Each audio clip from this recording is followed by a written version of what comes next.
మీ బావగారు ఒక గొప్ప వ్యక్తి, గొప్ప రాజకీయవేత్త, అసలుకి ఎంతో మందికి జీవితాన్ని ప్రదర్శించారు. అలాంటి వ్యక్తి మీద మీరు సినీ ప్రొడ్యూసర్ కదా, ఏమైనా సినిమా తీయాలనుకుంటున్నారా? తప్పకుండా, ఎందుకంటే అది టైం దొరికితే డెఫినెట్గా తప్పకుండా మీ ఆలోచనను నాకు కూడా ఉంది, తప్పకుండా చేయాలని. అన్ని విషయాలు తెలిసిన వ్యక్తులుగా ప్రజలకు అందించడంలో మంచిగా జరుగుతుంది. ఎందుకంటే వేరే ఎవరో తీసినారనుకోండి, అది ఏదో కల్పిత కలతలు ఇంకోటి ఉండే అవకాశం ఉంటుంది అన్నమాట.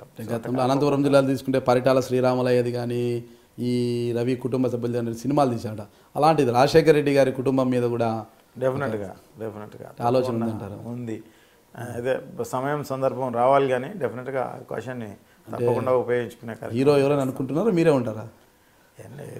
మనకి ఇప్పుడు ఎందుకండి, ఎవరన్నా మంచి హీరోని పెడదాం అంటే కొద్దిగా. అంటే ఒక టైంలో జగన్మోహన్ రెడ్డి గారిని ఇంట్రడ్యూస్ చేద్దామన్న ఉద్దేశంతో గట్టిగా ప్రయత్నం చేయడం జరిగింది.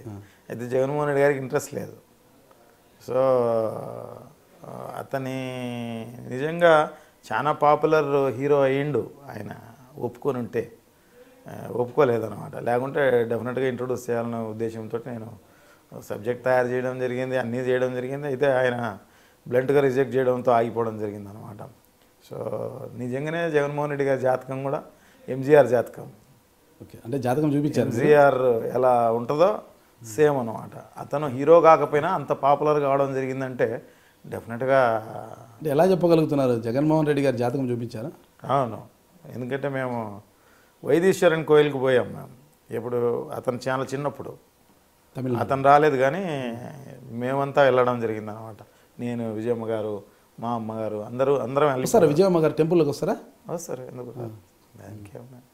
దానికి మేమంతా వైదీశ్వరన్ కోయిలకి పోవడం జరిగింది తమిళనాడులో అంతా. అప్పుడు జగన్మోహన్ రెడ్డి వయసు అంతా కూడా 7-8 ఏళ్ళు ఉంటుందేమో. ఆ టైంలో మేము భుజాల మీద ఎత్తుకొని పోయారు మీ అల్లుడిని?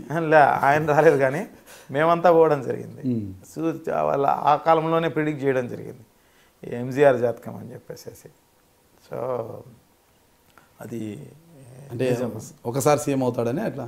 ఒకసారి సీఎం ఏముందండి, ఒకసారి సీఎం అవుతే డెఫినెట్గా ఒక 40 ఏళ్ళు. ఎంజీఆర్ గారు ఒకసారి సీఎం అయ్యారు కదా. ఒకసారి సీఎం ఎంజీఆర్ అయినాడని కాదు, కానీ ఈయన ఒకసారి సీఎం అయితే 40 ఏళ్ళు ఈజీగా ఆయన సీఎంగా కొనసాగే కార్యక్రమం తప్పకుండా జరుగుతుంది అన్నమాట. ఎందుకు అంత నమ్మకం ఎందుకు అంటారు? డెఫినెట్గా, ఎందుకంటే అతనికి నిజంగా కూడా స్వార్థం లేదు. డెఫినెట్గా సంపాదించాల్సిన అవసరం అంతకన్నా లేదు. అందుకోసం ఆయన వాళ్ళ ఫాదర్ ఎలా ఫీల్ అయ్యాడో అంతకంటే ఎక్కువ ప్రజల మనసులో నిలిచిపోవాలనేది జగన్మోహన్ రెడ్డి గారి ఒకటే ఒక డ్రీమ్ అన్నమాట.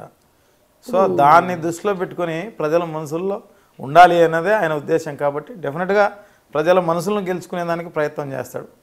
డెఫినెట్గా ప్రజలకు ఉపయోగపడే కార్యక్రమాలు చేస్తాడు. ఈ రాష్ట్రం అభివృద్ధి జరగడానికి ప్రయత్నం చేస్తాడు.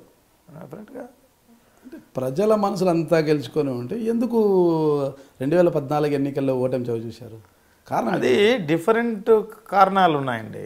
మామూలుగా అయితే మిస్ఫైర్ అయ్యే అవకాశమే లేదు.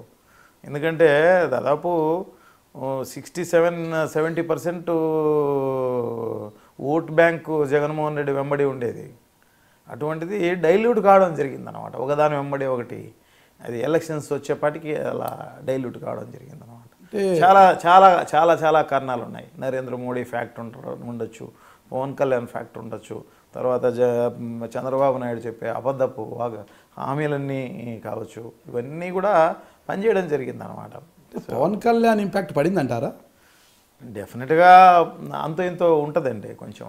పవన్ కళ్యాణ్ ఇంపాక్ట్ పడి ఉంటే కాపులు ఎక్కువగా కూడా, కాపు నాయకులకు ఎక్కువ సీట్లు ఇచ్చింది వైసీపీ వాళ్ళే కదా. అవును, మొత్తం కూడా మళ్ళీ ఎందుకు అది అంటే అది చివరి టైం, అంటే ఎలక్షన్స్కు దగ్గరలో ఆ రకంగా కాపులకు ఎక్కువ ఇవ్వడం జరిగింది అనమాట.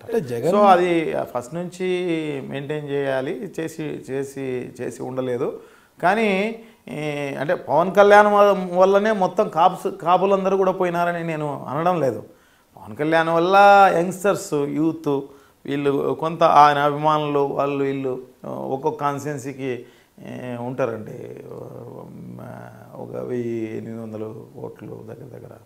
సో వాళ్ళ ఓటు ప్యాటర్న్ కొంత, ఎందుకంటే ఇక్కడ లెస్ మార్జిన్ తక్కువ ఉంది. అంతా కలిపినా కూడా అన్ని కాన్స్టిట్యున్సీలకు 175 కాన్స్టిట్యున్సీలలో క్యాలిక్యులేట్ చేస్తే 5,25,000 ఓట్లు మాత్రమే తేడా ఉంది అంత. దాంతోపాటు ఇంకొక 21 సీట్లకు మాత్రమే క్యాలిక్యులేట్ చేస్తే, అంటే మనకు అధికారంలోకి వచ్చేదానికి 21 సీట్లు మైనస్ అయినాయి. సో ఆ 21 సీట్లకు మనం క్యాలిక్యులేట్ చేస్తే అంతా కలిపినా కూడా 40,000 ఓట్లు, 40,000 ఓట్లు వచ్చినుంటే 21 సీట్లకు డెఫినెట్గా జగన్మోహన్ రెడ్డి ముఖ్యమంత్రి అయ్యిండు. అట్లా అనమాట. ఇది చాలా తక్కువ అనమాట. అది అందుకోసమే అది ఐడెంటిఫై చేయలేకపోయినారు. తక్కువ మార్జిన్ ఉంది కాబట్టి తెలుగుదేశం పార్టీకి, వైఎస్ఆర్ కాంగ్రెస్ పార్టీకి. సో దానివల్ల చివరి వరకు మనం ఐడెంటిఫై పోవడం జరిగిందనమాట. సో ఇది ఏమాత్రం తెలిసి ఉన్నా కూడా డెఫినెట్గా దాంట్లో మార్పులు తీసుకొచ్చిండు, డెఫినెట్గా పవర్లోకి వచ్చే కార్యక్రమం చేసిండు. ఎందుకంటే చంద్రబాబు నాయుడు అంతా కూడా దాదాపు 65 ఏళ్ళు దగ్గర ఆయన వయసు వచ్చింది.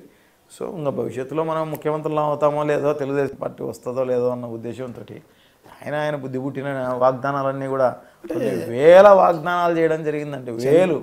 2,000 మందికి జీకా వైరస్ సోకితే అది ప్రపంచంలో పెద్ద సంక్షోభం. ఒక్క మన దేశంలో 2 లక్షల మందికి ప్రతి ఏడాది సోకుతుంటే మనం పట్టించుకోవట్లేదు. దీనికి టీకాలు ఉన్నాయి, దాని టీకా లేదు, దీని టీకా ఉంది.